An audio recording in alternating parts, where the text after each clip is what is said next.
Des officiers ont affirmé à la télévision d'État que le président Mugabe était sain et sauf.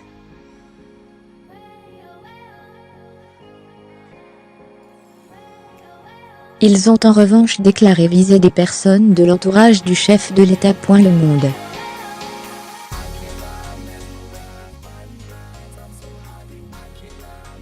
FR avec AFP, RT. Ce n'est pas un coup d'État militaire contre le gouvernement, a déclaré un général dans une déclaration lue dans la nuit à la télévision nationale.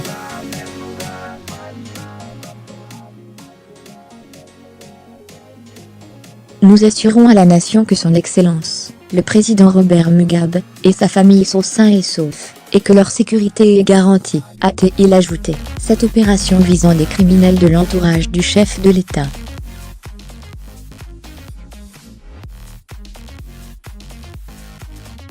Une source gouvernementale, citée par l'agence RT, a affirmé que l'armée avait arrêté le ministre des Finances Ignatius Chombo, un membre de premier plan de la génération 40, G40, une frange plus jeune de membres du parti au pouvoir ZANU-PF, emmenée par la femme du président Grace, qui entend succéder à son mari.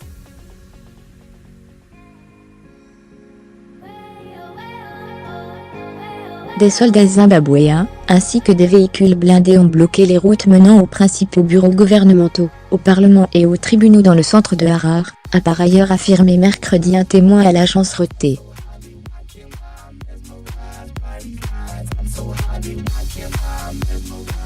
L'agence française de presse, AFP, relate, mercredi matin, que des barrages de blindés ont été installés autour du Parlement à Harare.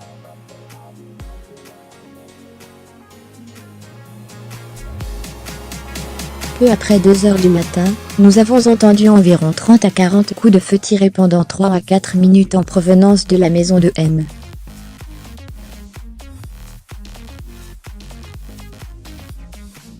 Mugabe a déclaré sous couvert de l'anonymat à l'agence France Presse, AFP, un résident du quartier de Borodale.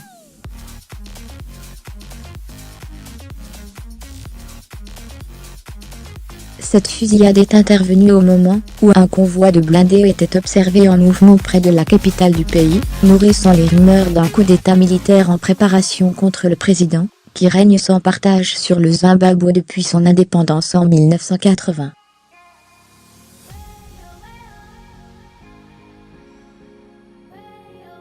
L'ambassade des États-Unis sur place recommandait dans la foulée à ses ressortissants de rester chez eux à l'abri en raison des incertitudes politiques.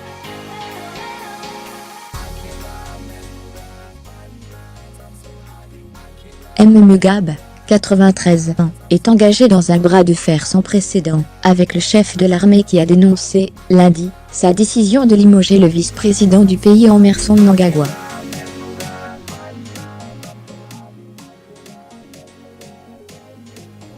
Ce dernier, après avoir réussi à fuir le pays, a déclaré mercredi matin sur Twitter qu'il était de retour.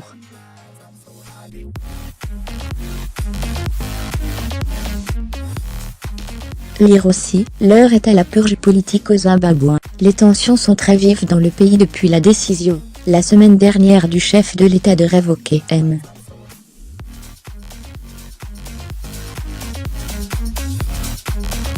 Mnangagwa, longtemps pressenti comme son dauphin. Le général Constantino Chiwenga avait affirmé que l'armée pourrait intervenir si cette purge ne cessait pas au sein du parti présidentiel.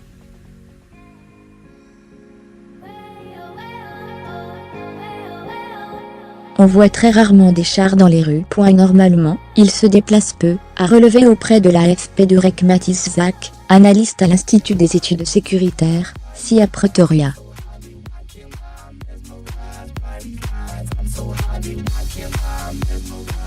Lire aussi, le geste du général Chiwenga, un défi inédit depuis l'indépendance du Zimbabwe. Pour sa part, le parti du chef de l'État, la ZANU-PF, a accusé le chef de l'armée de conduite relevant de la trahison et dénoncé sa volonté de perturber la paix nationale et encourager au soulèvement.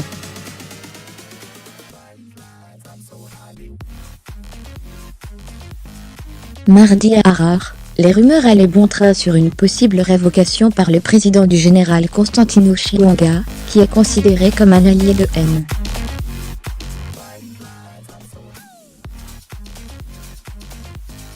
Mnangagwa. Le mouvement pour le changement démocratique, MDC, fondé par Morgan Tsvangirai et principale force d'opposition au parti au pouvoir, a appelé, mercredi, à un retour pacifique à la démocratie constitutionnelle.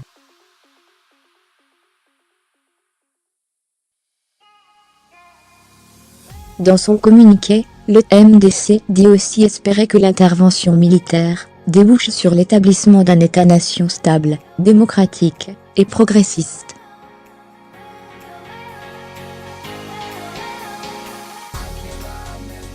Mercredi, dans un communiqué, le président sud-africain Jacob Zuma s'est dit très préoccupé et a exprimé l'espoir que les développements au Zimbabwe n'amènent pas un changement inconstitutionnel de gouvernement.